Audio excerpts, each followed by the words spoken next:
सिगां सिगां नोंथां खौरांगिरि दैथायगिरि बिथांमोननो जोङो अल बड' एक्स भलुन्टियार फर्स अर्गेनाइजेसननिफ्राय साबायखर बावबाय। दिनै जोंहा नैथि क'क्राझार जिल्ला अल बड' एक्स भलुन्टियार फर्स अर्गेनाइजेसननि नैथि खेब कनफारेन्स जादों। जायगाया हालां बाजार, पाटगाव आन्सलिकनि सिङाव थानाय हालां बाजार गेवलां फोथाराव। जोङो दिनै मैया थांनाय 7 थारिखआव जोङो डेलिगेट सिटिंखौ खुंफुंनानै लानो हाबाय आरो जोङो दिनै माने जोंहा हाबाफारि बादियै जोंनि गोथार फिरफिला जोंनि अल बड' एक्स भलुन्टियार्स फर्सआ जे जोंहा गोथार फिरफिला दङ, बे फिरफिलाखौ जों दिनै उरायहोबाय। जाय फिरफिलाखौ माने गोजोन सान्थि आरो खौसेथिनि लानानै आसल उद्देस्यआ जोंनि माबाया जाहैबाय माने सेपारेट स्टेट क्रिएसन।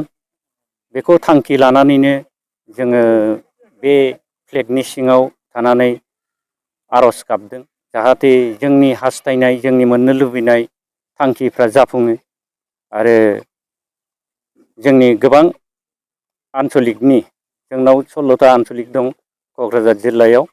बे 16था आन्सलिकनि सेक्रेटारि, प्रेसिडेन्ट आरो डेलिगेट बिथांमोन, लोगोसे डिस्ट्रिक्ट कमिटि क'क्राझारनि मावफारिया सोद्रोमा बिथांमोनखौ लानानै जोङो बे फ्लेगखौ दैखांनाय जाबाय आरो थांखिया गोबां गैया। जोङो खालि माने दासिम बिटिसि आरो बिटिआर जाखांनायनि उनाव जोङो नुबाय जे जोंनि सेपारेट स्टेटआव थांखि लानानै मावबोनाय माखासे हादुंगोराफ्रा आन्दलन बा सोमावसारनाय खालामबोदोंमोन। नाथाय जेब्ला माने सक्ति बिथांमोनहा माने माखासे नैबे जोंनि मेइन टारगेट सेपारेट स्टेट क्रिएसनखौ एसे नागारबोनो गोनां जायो बा गोनां जादों। थारमाने जाय बिथांमोनहा सक्ति खालामो बिसोरो बै MOS मेम'रेन्डाम अफ सेटेलमेन्ट बिनि सायावल' मावफुंनायनि खामानिखौ मावफुङो, नाथाय क्रिएसन अफ बड'लेण्ड बे टारगेटसिम सहैनो हायैखौ जों नुफुंबोदों। दा बावहाय जोंनि गोजाम एक्स भलुन्टियार फर्स अर्गेनाइजेसना दिनै बेफोरखौ नुबोबाय थानायनि खार'नावनो जोङो मोनसे फुराना वार्कार एक्स होननानै बुंदों जायखौ, बे एक्स भलुन्टियार फर्स अर्गेनाइजेसना दिनै आलादा रायजो नङाब्ला जोङो गासिबो हाबाफारिखौ जों मावफुंनो हानाय नङा। बे खार'नाव जोङो जोनोम जानाय बे एक्स भलुन्टियार फर्स अर्गेनाइजेसना आरो जोङो बेखौ थांखि लानानैनो मेइन थांखिखौ लानानैनो जोङो दासिम आवगायगासिनो दं।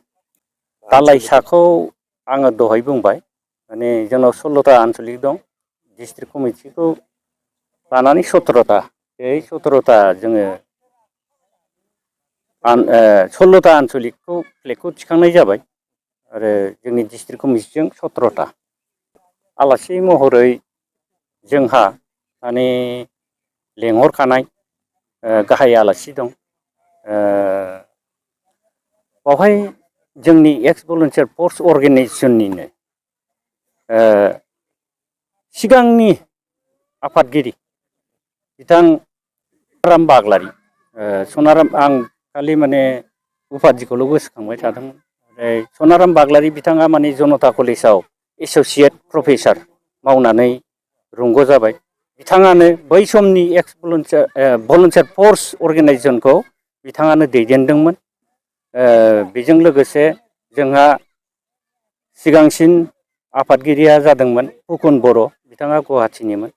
दा जोङो दिनैनि लेंहरनायाव मोनफुंनाय सोद्रोमाया जाहैबाय जोंनि नैबे लाहारि बाग्लारि बिथांखौ जों लेंहरदों। बिथाङा फैगोन आरो जोंनि मावनाय दांनाय आरो नांगौ खामानिफोराव बिथाङा एसे जोंनो जाहाथे गोहो होलाङो, बे आसाखौ लानानै जों बिथांखौ लेंहरनाय जादों। बेजों लोगोसे जोंहा मिरु आफादनि आफादगिरि दंफैयो, बिथाङाबो नुजागोन आरो गुवाहाटि मेट्र'नि आफादगिरि बिथां दङ, बिथाङाबो बे आफादाव मेलाव नुजानाय जागोन।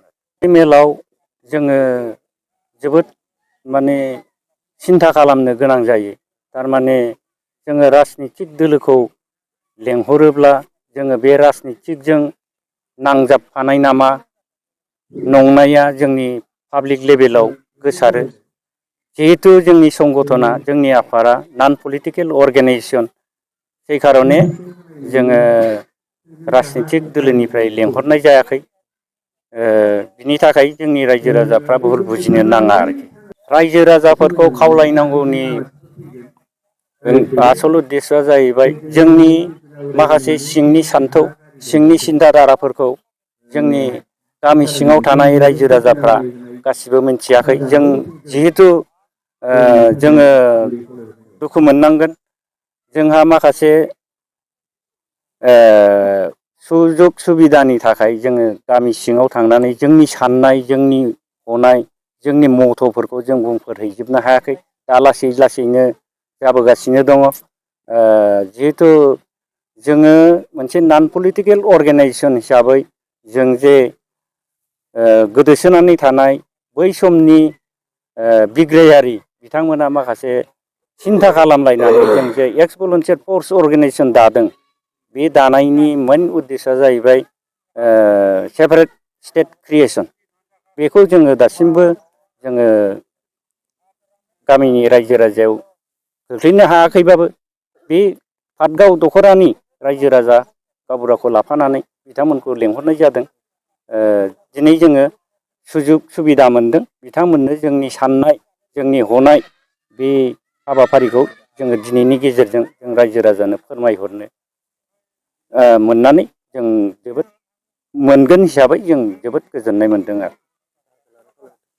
बाहागो लानो खावलायबाय। जाहाथे नैबे जोंनि दिनैनि बे गेवलां मेलाव पाटगाव दख'रा जोंनि साखाथि फाखाथि सिम्बोरगाव दख'रा आरो ओरैहाय जाहारबारि बिसमुरि बिथांमोना जाहाथे जोंनि नैबे गेवलां मेलाव फैनानै जोंनि साननाय हनायखौ खोनासंफैनानै जाहाथे नोंथांमोननि हेफाजाब मदद मोननानै जोंनि दिनैनि गेवलां मेला जाहाथे जाफुङो।